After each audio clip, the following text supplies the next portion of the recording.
El moderador del panel va a ser Roberto Martínez. Roberto es Senior Researcher en Kaspersky. Y bueno, él nos va a estar ayudando a coordinar con su panel, ¿no? ¿Quieres presentar? Ok. Bueno, y tenemos a el inspector Luis Fuentes. Por favor, inspector. El inspector está como director de respuesta a incidentes en la Policía Federal. Realmente un honor. Les voy a contar lo que te conté hace ratito. ¿Saben lo que me pasó el viernes? Yo imagínense, el viernes estaba con el tema del evento, que organización, que todo. 7 de la tarde suena el teléfono, mi celular, y me dicen: buenas tardes, con la licenciada Ancila Guaymor. Sí, soy yo. Y yo, le estoy hablando de la Policía Federal. Y yo dije, primer sudo, ¿qué pasó? Y no, y me dice, no, estamos coordinando por la plática que va a tener él. Y yo digo, bueno, pero no les puedo explicar ese primer segundo. Para mí fue como, me entrego, así. Pero bueno, ese fue un chiste que estábamos explicando. No, por favor, al contrario, agradezco ese seguimiento.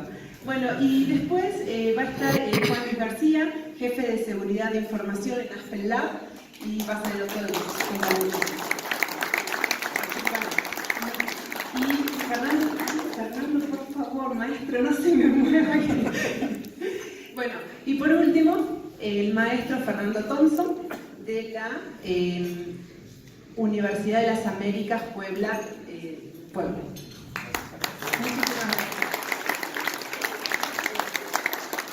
Muchas gracias a ustedes por aceptar la invitación.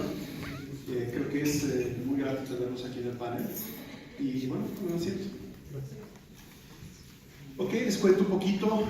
La idea y el objetivo de este panel es intercambiar puntos de vista. Como pueden darse cuenta, tenemos gente muy importante de diferentes ámbitos, de diferentes áreas. Y vamos a hablar precisamente acerca de cuáles podrían o tendrían que ser las estrategias de seguridad ante los nuevos retos que se presentan, estas amenazas que definitivamente nos dan la idea de el grado el tamaño, en este caso, de adversarios y de amenazas que tenemos enfrente.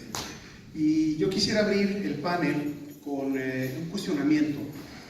Como lo han visto en los últimos meses, lo han visto en las noticias, lo han podido ver en los eventos, realmente el nivel y el tipo y sofisticación o efectividad de las amenazas ha ido creciendo. Y estamos bastante claros de que realmente hay muchas compañías que desde hace algunos años se dieron cuenta de la importancia de invertir en seguridad. Creo que en este punto ya ni siquiera estamos hablando de que las empresas no invierten. Estamos claros que las empresas, muchas de ellas ya están invirtiendo. Ya se dieron cuenta de que es muy relevante todo lo que se haga en el área de seguridad. Pero aún así seguimos viendo que los ataques siguen siendo exitosos, que está creciendo el número de incidentes, y todo eso nos pone ante la perspectiva de ¿qué creen ustedes que podría estar fallando? Por ejemplo, desde el punto de vista de ustedes, ¿qué crees que estaría faltando? Gracias, Roberto. Un poquito de antecedente. Aspen Labs es una empresa farmacéutica. Como sabemos, en México ya cobra relevancia esta industria, ya es la quinta más fuerte. La automotriz es la primera, la industria farmacéutica ahora es la quinta a nivel nacional. Aspen tiene operaciones a nivel global con base en Sudáfrica. Y ¿cuál sería esta falla? Digo, nosotros como estrategia de seguridad ya tenemos las herramientas básicas, lo que es el endpoint, lo que son la parte de seguridad perimetral, pero obviamente años atrás nos hemos dado cuenta de que el entrenamiento al usuario final es clave para este tema. Entonces, los últimos 3 años hemos trabajado con los usuarios en concientizarlos en todo este tema de ciberseguridad. Hoy día contamos con herramientas más sofisticadas. Una es la parte de simulaciones de phishing, por ejemplo, donde estamos buscando que ya el usuario sepa o pueda identificar qué es real y qué es fraudulento, ¿no? En el caso de correos electrónicos, ¿no? Que es por ahí una puerta muy grande que hoy identificamos, ¿no? Entonces, creo yo que lo que está fallando pues es el tema de capacitación, el tema de educación, ¿no? Y es ahí, creo yo, donde hay que reforzar pues redoblar esfuerzos, obviamente, para mejorar todo este tema. Claro, la cultura de seguridad integral, ¿no? Exacto. Que el usuario también se sienta corresponsable, ¿cierto? Porque al final, no sé si les ha pasado a ustedes, muchas veces sucede que los usuarios hacen responsable al área de seguridad. Es que ese es un problema de seguridad, o sea, no es problema mío. O sea, ellos tienen en su trabajo, tienen la responsabilidad de actuar, de proteger, y pues no importa si yo abro un correo anexo, ellos deberían de haberlo detenido, ¿no? Por ejemplo. Entonces, realmente puede ser un reto importante. Pero vemos también, por ejemplo, que tú que estás en el área de respuesta a incidentes de la policía, tú ves todos los días, ¿no? Diferentes ataques y ves cómo se ha incrementado ese número de ataques. Y tú ves que México se está convirtiendo en un blanco muy importante. ¿Tú qué consideras desde tu perspectiva que está fallando? Incluso estamos viendo que el cibercrimen está creciendo en México, porque es importante entender que a veces el cibercrimen viene de fuera, afecta a México, pero viene desde afuera, pero en los últimos años ha crecido desde adentro. ¿Qué crees que está pasando? ¿Qué tal? Buenas tardes a todos. Sí, concuerdo totalmente contigo, Roberto. Son diferentes aspectos que podríamos poner en la mesa de por qué está creciendo, por qué está a la alza este tipo de actividades.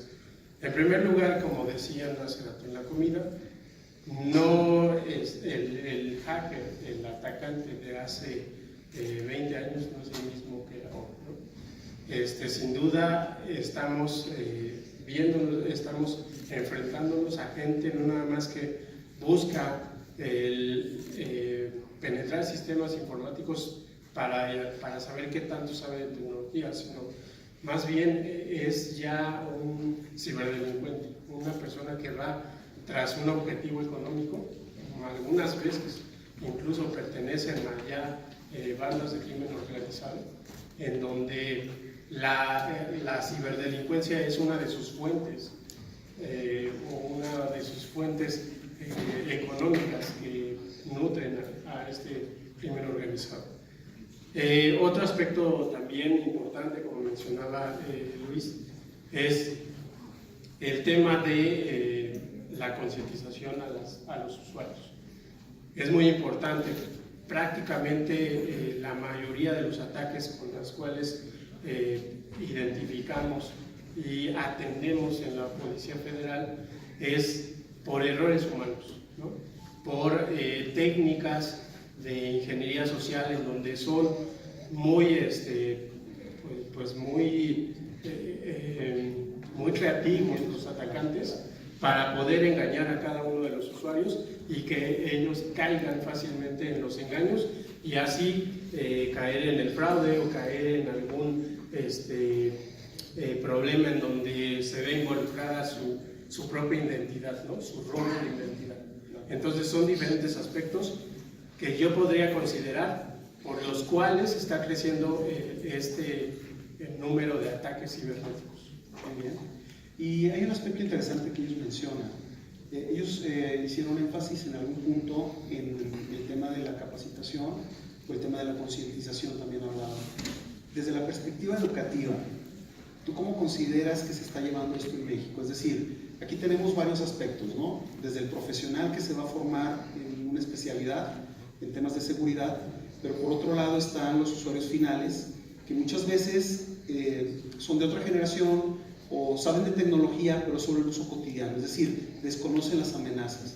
¿Tú crees que deberían existir programas entonces que se generaran desde temprana edad, donde se creara esa cultura de seguridad? Y por otro lado, ¿tú crees que hay suficientes oportunidades de capacitación a nivel profesional para especializarse realmente en seguridad?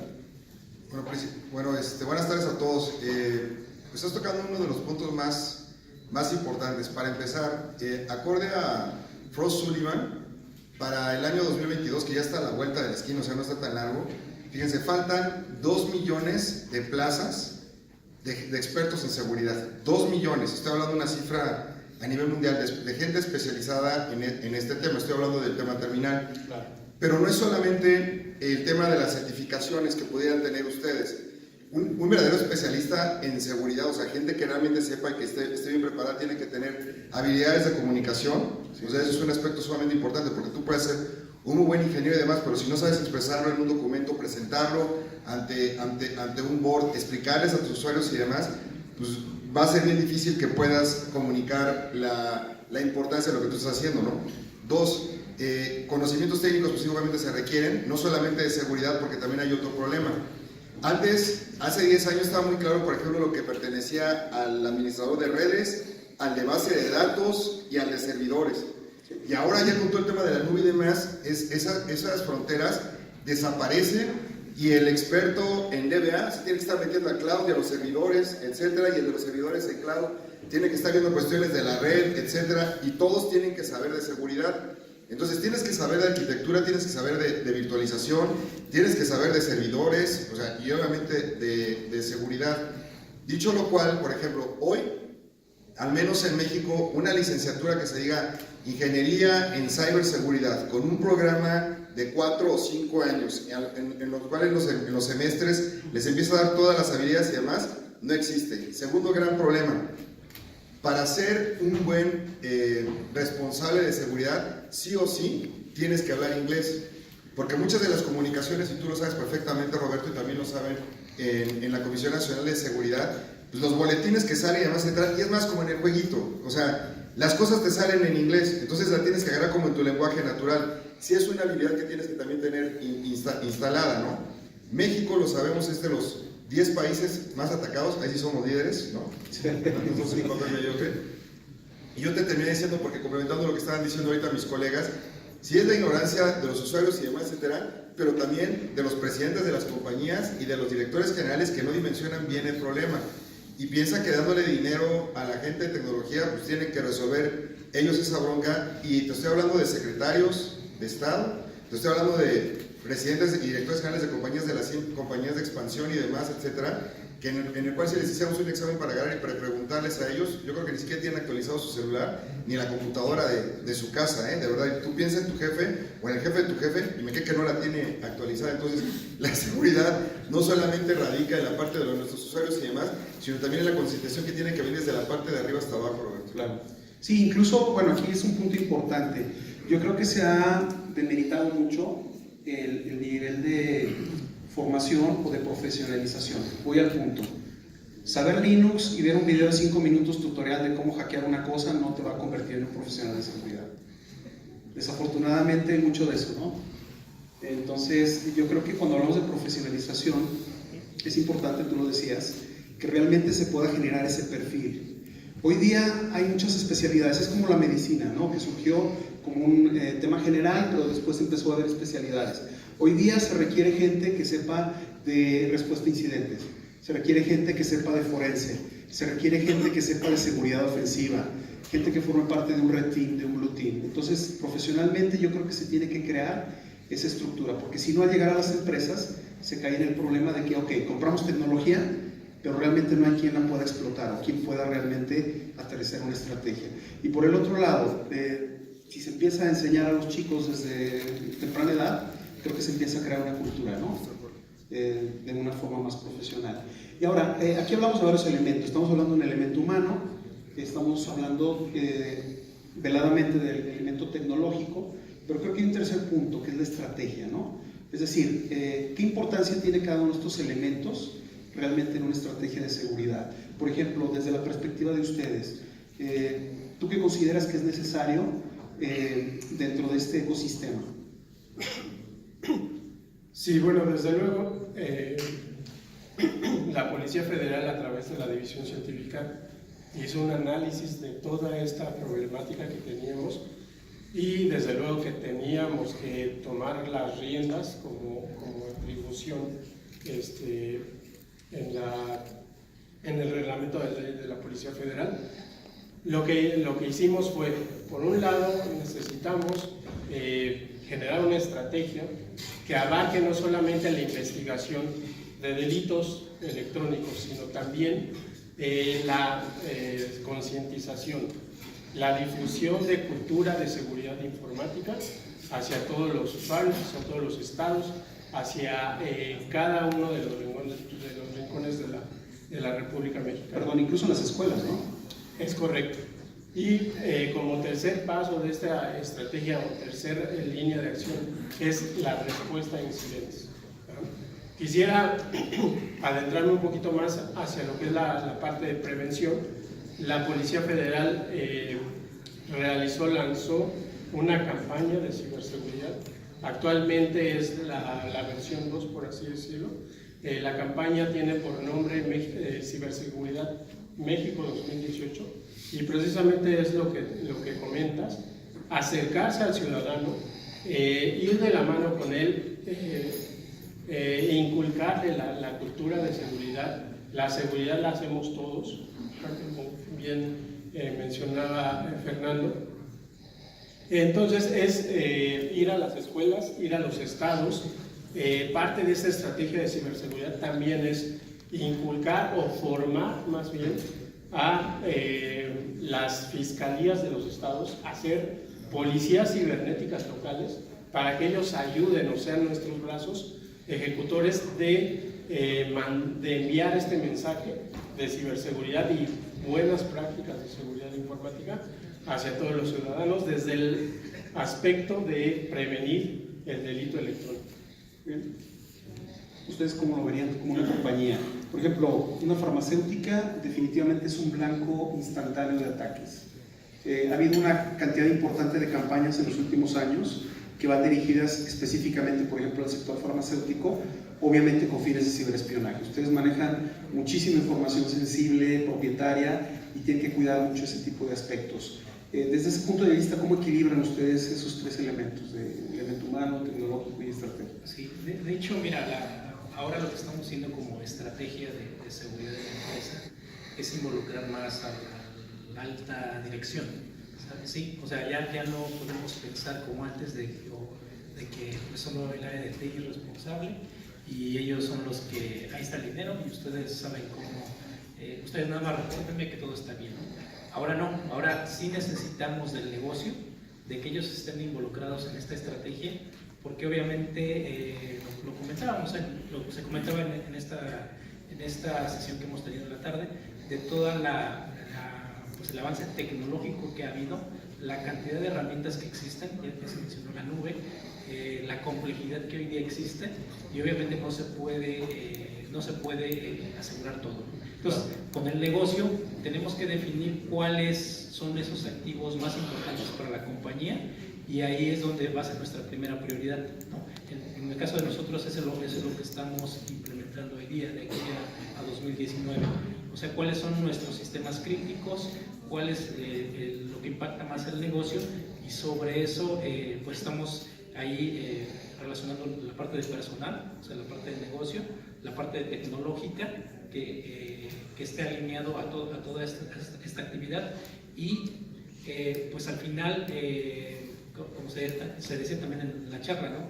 Sabemos que nos van a atacar, pero pues hay que estar preparados, ¿no? Ya con estos controles que hoy día tenemos, el estar preparados con nuestros backups, con nuestros planes de recuperación en caso de desastre, entonces eso ya nos permite tener una estrategia sólida.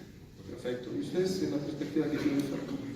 Mira, aunado a esta parte, o sea, la estrategia, mi recomendación sería, tú tienes que partir de la base de que, no de que vas a ser atacado, porque todos estamos siendo atacados todo el tiempo, pero sino que ya fuiste penetrado, que ya fueron comprometidos tus sistemas. Entonces, a partir de ahí empieza a pensar qué es lo que tenías que haber tenido para poder reaccionar rápido. Entonces, por ejemplo, uno tendría que ver con que pues, vas a tener que tener un plan de recuperación en caso de desastres, ese es uno de los vectores. Tus respaldos tienen que funcionar, vas a tener que bajarlos y tienen que jalar, porque luego los respaldan y no funcionan. Hay que tener políticas y procedimientos bien claros, porque cuando llegue el momento cuando tú estés ahí, es cuando más tranquilo tienes que estar. Y lo peor de todo es que tu CIO va a voltear a verte a ti para, ¿qué hacemos? O sea, en este momento, entonces, Tú tienes que tener un plan bien claro de poder decir a qué proveedores le voy a hablar, cómo le voy a comunicar a mis usuarios lo que le tengo que decir, qué tiene que decir mi jurídico, porque sí va a haber implicaciones legales de alguna manera, cómo va a reaccionar el área de recursos humanos para empezar a comunicar a nuestros empleados qué fue lo que pasó para que no empiecen radio vacío de que estuvo bien con eso, no sé, acá, o sea, que sepa exactamente qué es lo que tiene que decir, porque cada uno es el representante de la institución o de la compañía, ¿no? Entonces, hay que armar procedimientos, hay que armar procesos, hay que armar la parte que tiene que ver con las políticas y tener un guión bien clarito de qué va a decir qué y quién va a ser el mariscal de campo cuando llegue ese momento. Porque si empieza la gritoriza de tu director general, de nada te va a ayudar. Entonces tú tienes que agarrar y saber, casi como que abrir el sobre, cuáles son los pasos que tengo que seguir, cómo voy a trabajar, si lo que me atacaron fue la página web, los datos de mis clientes, las computadoras de mis usuarios, en fin, todo lo que tú creas que en un momento dado te pueden atacar, a partir de ahí tú ya empiezas a trabajar. Y una vez que los tengas definidos, obviamente esos procedimientos, esas políticas, los procesos que tengas y demás, pues tienen que estar firmados por tu CIO y por el presidente o el director general de la compañía. La bronca en México es que el 70-60% de las compañías, y ustedes van a estar con esta parte, no le reportan directamente a la presidencia ni al director general, sino a un área administrativa o a un área financiera. Entonces muchas veces se cuenta que estas cosas se llegan a ver como que, es una de las cosas más como si hubiera un fraude o algún empleado, una cosa por el estilo. No, aquí estás hablando de que van a paralizar a tu compañía, de que te van a quitar la fórmula, ¿no? Con la cual tú tenés esa ventaja competitiva. Y a final de cuentas, la gente apenas, o sea, sí reacciona, pero ya cuando a veces cuando es demasiado tarde, fíjate, en Estados Unidos cuando ya empezó a tomarse más en serio esto fue hace 2 años. Y hace 2 años lo que ocurrió, no tanto fue lo de Target, sino que corrieron al CIO de Target. Entonces, cuando vieron que lo corrieron y corrieron a todo su staff y todo lo demás, entonces dijeron, ay, que la torre, o sea, sí es un problema grave, ¿no? Entonces, pues ya fue cuando empezó a reaccionar la gente. En México ya está empezando a pasar, porque ya también están dando de baja algunos compañeros, lamentablemente, por esa situación, que tampoco tienen la culpa del todo, ¿no? Pero alguien tiene que pagar los platos rotos. Y el responsable, sí, son los que estamos aquí. O sea. Claro, y bueno, al final se tiene que definir entonces, podríamos resumir, que se debe asumir por un lado que ya fuiste comprometido y por otro lado no dirigir todas las estrategias como anteriormente se hacía a tratar de que no te ataquen, sino que asumiendo que te atacaron, cómo puedes responder más rápidamente y cómo puedes contener un impacto mayor, ¿no? Principalmente, es decir, mientras más rápido reaccionas, más capacidad puedes tener. Globalmente, hablando a nivel país, ¿tú consideras que estamos preparados? Porque aquí hablamos de varios temas, estamos hablando de compañías, de información, pero hay otros vectores importantes, por ejemplo, infraestructuras críticas. Ustedes operan uno de los centros de respuesta a incidentes más importantes, tienen comunicación con otros centros de respuesta a incidentes y realmente ustedes saben que una de las amenazas tiene que ver precisamente con ataques a ese tipo de infraestructuras críticas. ¿Tú consideras que a nivel país se están dando los pasos? ¿Consideras que realmente se tiene que empezar a trabajar una estrategia? ¿Ustedes cómo lo visualizan? Sí, es un punto muy importante, las infraestructuras críticas. Nosotros, dentro también de la estrategia de ciberseguridad de la Policía Federal, tenemos contemplado y hemos desarrollado protocolos de respuesta a incidentes específicos para cómo actuar en caso de un ataque a una de estas infraestructuras. Elaboramos foros en donde están los responsables de seguridad de la información de las dependencias de gobierno, en donde prácticamente generamos estas líneas de acción, estas estrategias, un directorio que es importantísimo para generar este tipo de interacción en caso de que tengamos una crisis cibernética. Generamos también ejercicios precisamente simulando estos escenarios para que cada quien sepa qué tiene que hacer, cuándo lo tiene que hacer y con quién se debe de coordinar. Entonces, sí es importante a nivel gobierno federal, a nivel Policía Federal, estamos trabajando en ello. Ajá. Y pues bueno, es parte de las labores de prevención que también nos han encomendado nuestras altas autoridades en la institución. Mencionabas hace rato acerca de la comunicación con las compañías, con los usuarios. Por ejemplo, si se presenta un incidente, una infraestructura crítica en alguna parte del mundo, ¿ustedes establecen un plan de comunicación, por ejemplo, para industrias similares aquí en el país? Y les dicen, mira, hay una alerta, hay un ataque de este tipo, ¿hay que actuar? Sí, es correcto. El equipo de respuesta a incidentes de la Policía Federal funge como punto de contacto a nivel nacional para que en caso de que algún país nos reporte un incidente, un ataque que esté originándose en una empresa de aquí de México, en un proveedor de aquí de México, o bien con alguna pequeña o mediana empresa, nos contacta a nosotros hacemos una identificación de a quién pertenece la dirección IP o el equipo comprometido y mantenemos esa interacción con ellos, ¿no? Es una interacción en donde notificamos el problema, damos el sustento de qué es lo que están reportando y en caso de que el problema rebase las capacidades del equipo de respuesta a incidentes de la institución o del proveedor, pues también se pueden acercar a nosotros para dar esa coadyuvancia y poder resolver el problema. Perfecto. Como conclusión, ¿qué consideran para cada uno de ustedes que podría ser una buena estrategia para elevar el nivel de madurez de las organizaciones aquí en México en relación a ciberseguridad? Comenzamos contigo. Bueno, yo no soy político, soy ingeniero. Mira, este sexenio, la verdad, sí hay gente muy capaz a cargo de este tema, pero no es solamente el gobierno federal, sino estatal y municipal. Y yo lo digo con todas sus palabras, se tardaron 5 años en reaccionar en esta administración que gracias a Dios ya terminó, porque al final de cuentas, cuando armaron el plan de ciberseguridad, que empezamos convocatorias hace un par de años y demás, etcétera, pues todo se recargaba directamente en una sola corporación que efectivamente, o sea, era lo que conocemos como la policía cibernética, pero hay tantas cosas que pasan al mismo tiempo en el país. Si uno que más o menos le sabe al tema no te imaginas todo lo que está ocurriendo, pues es imposible para ellos solos poder atender la cantidad de cosas que hay y obviamente tienen prioridades. Finalmente ya, digo, después del 5.º año ya hay un planteamiento, se va a empezar a desarrollar, yo creo que es algo sumamente importante. Conste que yo no digo que estamos reprobados, lo dice la OEA, esos indicadores y la OCDE, yo me apoyo en eso, no tengo nada en contra Alejandra ni contra Víctor, pero o sea, eso es un tema pendiente y que tiene que atacar esta nueva administración como una de las prioridades. Yo no he visto que sea claro, pero eso es lo que tiene que atacar. ¿Cómo empezaría yo? Primero, pues tiene que ser una estrategia en la cual tiene que estar involucrada el gobierno, iniciativa privada, universidades y el ciudadano. La gente tiene que saber que van a ir lo comentamos hace rato, lo comentaban hace rato muy bien, que van a ir, por ejemplo, por su información personal, porque la usurpación es algo que va a subir, así como el ransomware. Eso es un hecho. O sea, lamentablemente va a ocurrir. ¿Cuánto vale en el mercado negro la información? Los que estamos aquí, muchos de los que están ahí, ustedes lo saben.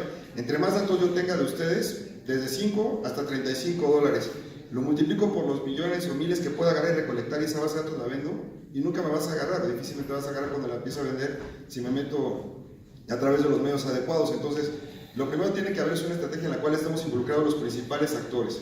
Se le tiene que invertir tiempo, se le tiene que invertir talento, tenemos que generar la gente, tenemos que trabajar en equipo. Aquí no hay de que pues, yo soy institución privada, yo soy institución pública. O sea, de verdad tenemos que trabajar de manera conjunta, porque si no, de lo contrario, o sea, se está dando ahorita un festín con nosotros, y lo digo con sus palabras, chinos, norteamericanos, brasileños y demás, que muchas veces terminaría yo diciendo de participación, están mejor organizados los chicos malos que todos los que estamos de este lado. Y a veces que tienen hasta más recursos, ¿no? Los tiempos donde pensábamos de que pues, son 6 cuates que medio le saben y demás, o sea, créeme que hay intereses bien fuertes por la cantidad de cosas que se mueven. Ya tuvimos una prueba en las últimas 4 semanas, lo que nos pasó con el famoso SPEI, van a seguir pasando cosas, tenemos que reaccionar mucho más rápido y los actores estamos aquí, cada uno de nosotros. Como voceros, yo lo que les pediría a ustedes es, esto sí lo tienen que compartir con sus compañeros, tienen que convencer a sus jefes, tienen que conseguir que les paguen los cursos y la capacitación es lo mejor que se puede. Y si no pueden, chavos, ustedes métanse a Udemy o a Udacity, bajen los cursos, métanle por su cuenta, prepárense más. Peso que le metan a la cabeza en este tema, peso que les va a pagar la vida. Y pueden ganar una cantidad impresionante de dinero porque nos van a necesitar. ¿Cuántos somos aquí? Creo que somos como 150 pelados. Yo espero que para el próximo año seamos 1500, ¿no?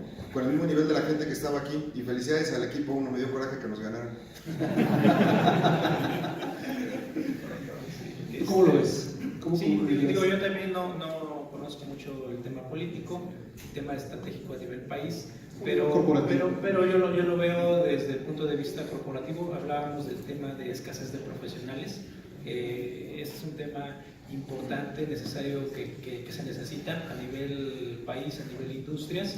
Es ahí donde sea un punto importante. Y el otro tema es la parte del usuario, ¿no?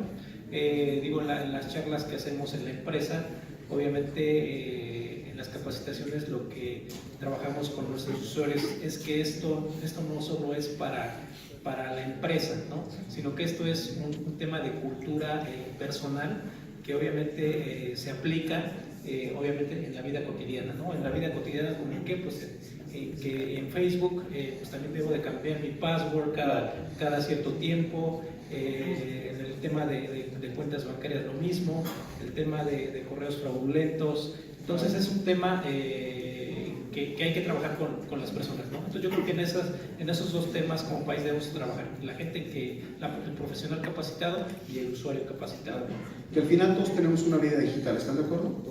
Entonces creo que es aprender a proteger la vida digital, independientemente si es profesional o personal, ¿no?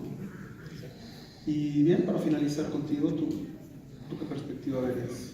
Bueno, definitivamente coincido totalmente en que una buena estrategia de ciberseguridad va a ser aquella en donde se incluya a todos los sectores que participan o que están vinculados con este tema. Definitivamente no solamente es la cuestión técnica, sino también la parte jurídica es esencial, la parte de generar leyes que tipifiquen los delitos electrónicos o las conductas maliciosas en Internet como un delito para poder, para que no haya este tipo de impunidad que actualmente tenemos, ¿no? No podemos ir al Ministerio Público y decir, a ver, estos señores hacen una negación de servicio o están haciendo un phishing, a ver, policía, deténlos porque están haciendo un phishing, ¿no?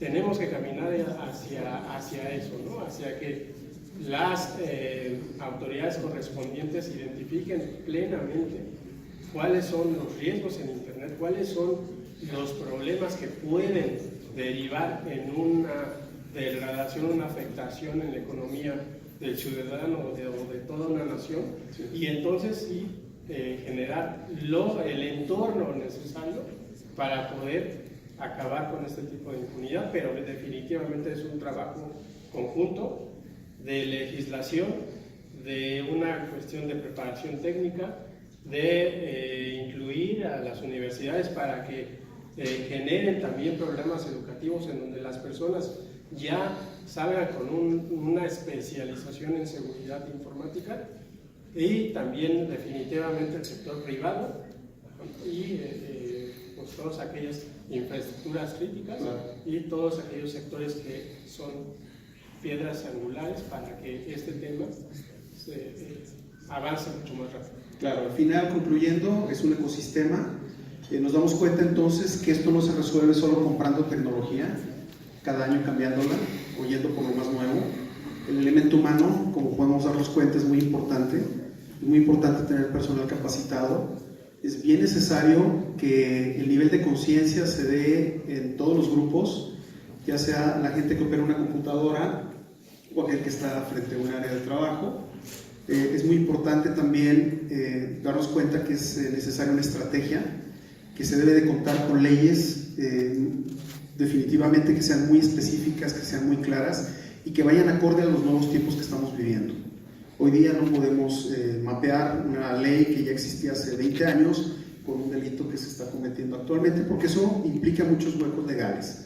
Entonces, si se dan cuenta, todo es un conjunto de acciones que involucra a diferentes actores de diferentes áreas y que al final todo se resume en que es muy importante elevar el nivel de madurez de seguridad en general, tanto de los profesionales como de la población, como de las organizaciones. Si no se hace como un ecosistema, se corre el riesgo de que al final no funcione o no resulte.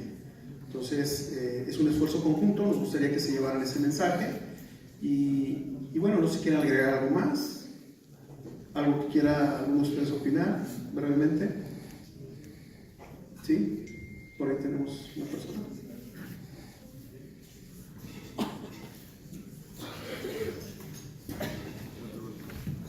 Sí, gracias. Buenas tardes, buenas noches ya. Por la mañana yo anduve por el Politécnico Nacional en la grabación de un programa que va a pasar en el Canal 11 y me encontré con el director del Laboratorio de Ciberseguridad del Centro de Investigación en Computación, del CIC, que está allá en la Unidad Zacateco. Ahí existe una maestría de ciberseguridad que es reciente y tienen 2 laboratorios para hacer este tipo de prácticas, ¿no? Maestría como especialización dentro de una, pero como licenciatura no tiene. No, a eso iba. Hay que tratar de, como acaban de decir, de que la vinculación del ecosistema incluya bajar ese conocimiento, porque para la nivel maestría pues, se tiene que cursar pues, una licenciatura. Entonces la idea sería que, y hay menos gente por supuesto, entonces la idea sería pues bajar ese nivel a que sea una licenciatura. Y aparte, en la unidad donde se grabó el programa, es una unidad de vinculación con la industria. Entonces ahí también existen las conexiones que se pueden hacer con las instituciones públicas, que en este caso es el Politécnico, que tienen los especialistas a nivel ya de maestría o doctorado en ese tipo de tareas o ámbitos. Y Poli Zacateco es de lo mejor que tenemos en el país. Claro que sí. Sí, y también estaba una persona del CIMPESTAR, que también ahí están haciendo alguna cosa. Muy bien. Gracias. No, gracias a ti por tu aporte y bueno, les queremos agradecer muchísimo su atención. Esperamos que haya sido de utilidad este intercambio de ideas y bueno, les agradezco muchísimo a los del panel por habernos acompañado. Muchísimas gracias a todos.